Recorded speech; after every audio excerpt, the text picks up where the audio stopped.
નમસ્કાર. ચલો આજે એક મસ્ત સફર પર નીકળીએ, એક સપુષ્પી વનસ્પતિની અદ્ભુત દુનિયામાં.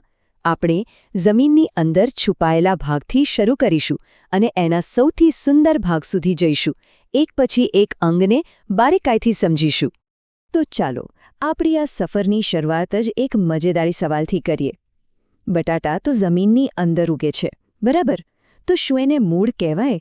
મોટાભાગના લોકો આમ જ ગૂંચવાઈ જાય છે, પણ આનો જવાબ આપણને વનસ્પતિની રચના વિશે ઘણું બધું શીખવી જશે. તો જવાબ છે એ પ્રકાંડ છે.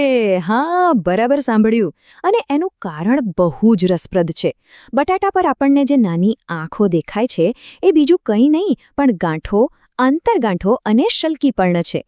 અને આ બધી લાક્ષણિકતાઓ તો પ્રકાંડની હોય છે, મૂળની નહીં. એટલે એક વાત પાકી થઈ ગઈ, જમીનની અંદર ઉગતો દરેક ભાગ મૂળ નથી હોતો. સારું, તો હવે આપણે આપણી સફરની શરૂઆત કરીએ જમીનની નીચેથી, એવા ભાગથી જે સામાન્ય રીતે તો મૂળ જ હોય છે, અને એના મુખ્ય કામ શું છે એને સમજીએ. તો મૂળતંત્ર એટલે શું? સરળ ભાષામાં કહીએ તો એ વનસ્પતિનો પાયો છે. એના બે મુખ્ય કામ છે. એક, વનસ્પતિને જમીનમાં મજબૂતાઈથી જકડી રાખવાનું, અને બીજું, જમીનમાંથી પાણી અને જરૂરી પોષક તત્વો શોષવાનું. આપણે હમણાં જ જે પ્રકાંડના લક્ષણો જોયા એનાથી આ તદ્દન અલગ છે, ખરું ને? હવે આમાં પણ મજાની વાત એ છે કે બધા મૂળ સરખા નથી હોતા. સપુષ્પી વનસ્પતિઓમાં મુખ્યત્વે બે પ્રકારના મૂળતંત્ર જોવા મળે છે. એક છે સોટી મૂળ, જેમાં એક જાડું મુખ્ય મૂળ હોય છે અને એમાંથી બીજી શાખાઓ ફૂટે છે. આ દ્વિદળી વનસ્પતિઓની ખાસિયત છે. બીજું છે તંતુ મૂળ, જેમાં કોઈ મુખ્ય મૂળ નથી હોતું, પણ પ્રકાંડના નીચેના ભાગમાંથી જ ઘણા બધા પાતળા તંતુઓ જેવા મૂળ નીકળે છે. આ એકદળી વનસ્પતિઓમાં જોવા મળે છે. પણ ખબર છે, વનસ્પતિઓ બહુ જ હોશિયાર હોય છે. ક્યારેક પોતાના સામાન્ય કામ સિવાય કોઈ ખાસ જરૂરિયાત પૂરી કરવા માટે મૂળ અને પ્રકાંડ પોતાનો આખો દેખાવ અને કાર્ય જ બદલી નાખે છે. આ અદ્ભુત પ્રક્રિયાને કહેવાય છે રૂપાંતરણ. આના અમુક જોરદાર ઉદાહરણો જોઈએ, જેમ કે આદુ. આપણને લાગે કે મૂળ છે, પણ ના, એ તો જમીનની અંદર ખોરાકનો સંગ્રહ કરતું એક પ્રકાંડ છે. અથવા વડનું ઝાડ. એની વળવાઈ જોઈ છે? એ પણ મૂળ જ છે, પણ એ ડાળીઓમાંથી નીચે આવીને આખા ઝાડને ટેકો આપે છે, જાણે કે વધારાના થાંભલા હોય. ચાલો હવે જમીનની ઉપર આવીએ અને સીધા પહોંચીએ વનસ્પતિના રસોડામાં. હા, હું વાત કરું છું પર્ણની, જ્યાં વનસ્પતિ સૂર્યપ્રકાશની મદદથી પોતાનો ખોરાક બનાવે છે. કોઈ પણ વનસ્પતિને ઓળખવી હોય ને તો એના પાંદડાની ડિઝાઇન જુઓ. એમાં જે નાની નાની નસ જેવી રચના દેખાય છે એને શિરાવિન્યાસ કહેવાય. જો એ શિરાઓ આડી અવળી ગોઠવાઈને જાળી જેવી રચના બનાવે તો એ જાલાકાર શિરાવિન્યાસ છે, જેમ કે ગુલાબ કે લીમડામાં. અને જો બધી શિરાઓ એકબીજાને સમાંતર સીધી લીટીમાં જતી હોય તો એ સમાંતર શિરાવિન્યાસ છે, જેમ કે ઘાસમાં.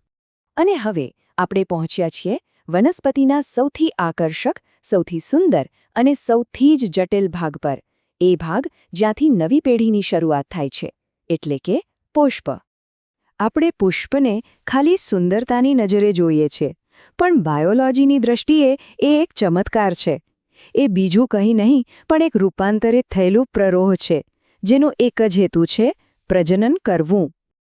કોઈ પણ લાક્ષણિક પુષ્પને ધ્યાનથી જોશો તો એમાં 4 મુખ્ય સ્તર કે ચક્ર જોવા મળશે. સૌથી બહારનું લીલું સ્તર એટલે વજ્રચક્ર. એની અંદર આવે રંગબેરંગી પાંખડીઓનું દલચક્ર, જે જીવજંતુઓને આકર્ષવાનું કામ કરે છે. અને પછી આવે સૌથી મહત્વના ભાગ, કેન્દ્રમાં રહેલા પુંકેસર ચક્ર અને સ્ત્રીકેસર ચક્ર, એટલે કે નર અને માદા પ્રજનન અંગો.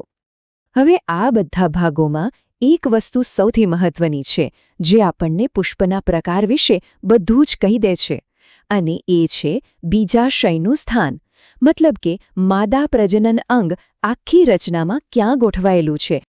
આના આધારે મુખ્યત્વે 3 પ્રકાર પડે છે.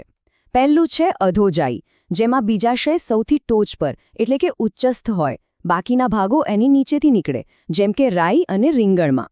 બીજું છે પરિજાઈ, જેમાં બીજાશય અને બીજા ભાગો લગભગ એક જ લેવલ પર હોય. ગુલાબાનું સરસ ઉદાહરણ છે. અને ત્રીજું છે ઉપરી જાય, જેમાં બીજાશય સાવ નીચે હોય અને બાકીના ભાગો એની ઉપરથી ઉગે, જેમ કે જામફળ અને કાકડીમાં.